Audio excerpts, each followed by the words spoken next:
Le cholestérol, qu'est-ce que c'est? Eh bien, nous allons voir dans cette vidéo notamment la présentation du cholestérol et même tout au long de la semaine, car c'est la semaine du cholestérol avec moi. Alors, je suis Cédric Magliette et je suis spécialiste en nutrition, bien-être naturel et diététicien diplômé depuis plus de 10 ans.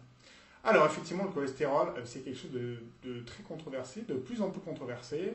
Alors déjà, à quoi ça sert? Alors, il faut savoir que le cholestérol est, on va dire, chimiquement une graisse, donc au même titre que les graisses saturées ou polyinsaturées, simplement, c'est une autre forme de graisse qui est uniquement dans le règne animal sur Terre. D'accord? Donc c'est vrai qu'en faisant cette petite chronique, j'ai refait un peu des recherches pour remettre à jour mes connaissances et je suis tombé sur des sites de très très grand public qui indiquaient qu'il y avait du cholestérol, du mauvais cholestérol donc alimentaire, et dans tout ce qui est évidemment produits laitiers, produits industrialisés, viande. Par contre, vous aviez du bon cholestérol dans certains légumes, dans certains fruits. Là, j'ai complètement halluciné pour être clair, parce que le cholestérol, c'est propre au règne animal.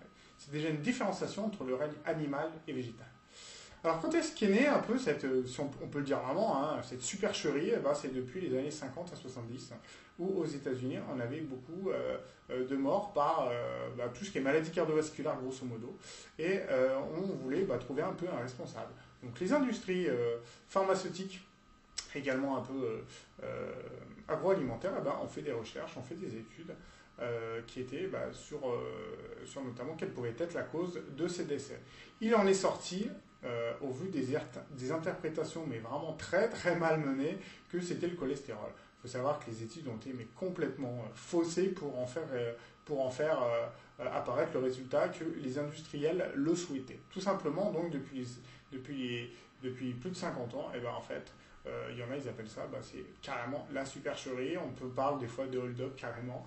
Donc je vous laisse après votre propre réflexion sur ce sujet, mais c'est vrai que de plus en plus de médecins montent un peu au créneau pour dénoncer vraiment la stupidité, dans beaucoup de cas, pas tous évidemment, de prendre des anticholestérolémiants, au vu de tous les effets secondaires qui peuvent en découler.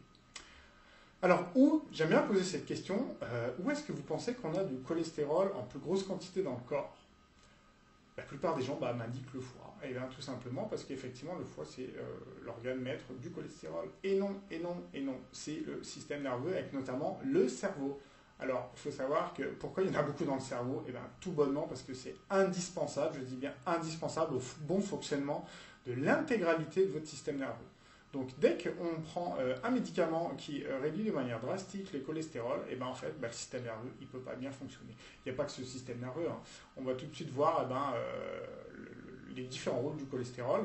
Vous avez notamment le système nerveux que je rappelle comme on l'a dit. On a évidemment la qualité de la membrane cellulaire avec les échanges cellulaires. Si on a une mauvaise membrane cellulaire, les échanges entre le sang et l'intérieur de la cellule ne se font pas, donc la cellule est mal nourrie. C'est également un précurseur indispensable aux hormones stéroïdiennes, dont les hormones sexuelles. D'accord? Vous avez également tout ce qui est bile et sels biliaires. Les biles et sels biliaires, c'est tout simplement des fluides qui servent à mieux digérer les graisses de notre corps. Et un dernier point très important, c'est qu'il entre complètement dans le fonctionnement et le métabolisme de la vitamine D. Donc on parle beaucoup notamment de la vitamine D pour la calcification et l'ostéoporose.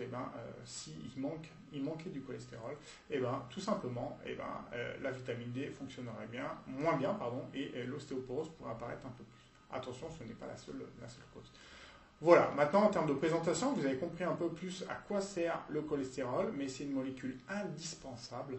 C'est pour cela en fait que notre corps en fabrique et que le taux sanguin qu'on verra demain avec notamment comment interpréter une prise de sang, notre corps fabrique que ce qu'il a besoin. Donc la plupart du temps, au même titre qu'on a des grands, des petits, des chauves, des pas chauves, des personnes qui ont les yeux bleus, d'autres noirs, la constante de cholestérol est en fait un critère génétique propre à chacun. Donc voilà pour cette première journée de la semaine du cholestérol. J'espère que vous en savez un peu plus. N'hésitez pas à liker cette vidéo pour la faire monter tout simplement dans les résultats Google aux gens que ça intéresse. Et si vous voulez vraiment avoir toutes les informations sur différents thèmes du bien-être naturel, vous pouvez tout simplement cliquer sur ma chaîne YouTube et éventuellement même sur la cloche si vous voulez avoir les notifications. Je vous dis une belle journée et à demain pour la suite de la semaine du cholestérol.